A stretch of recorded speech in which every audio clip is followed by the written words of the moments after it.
बहुत शुक्रिया। हाँ मेरे प्यारे साथियों, अस्सलाम।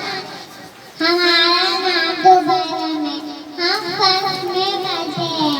मोहतरम सामाईन, जैसा कि आप लोग जानते हैं कि 15 अगस्त 1947 का दिन हमारे लिए निहायत अहम का दिन है, क्योंकि इस दिन को हमारे देश और सुनाते हैं, क्योंकि इस तारीख को तकरीबन 150 सालों की गुलामी के बाद हमारा हिंदुस्तान आजाद हुआ था।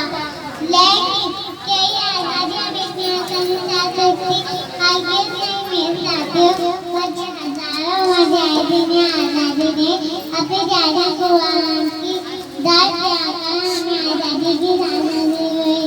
उन शहीदाने वतन को, उनकी कुर्बानियों को हमें हरगिज़ नहीं भूलना चाहिए, जिनकी वजह से हमारा मुल्क आजाद है और हम फख्र से कह सकते हैं कि हम आजाद हैं। एक शेर पर मैं फिर अपने खत करती, मिट गया खुदकार ना मिटने दी वतन की आबरू, मिट गया खुदकार ना मिटने दी वतन की आबरू।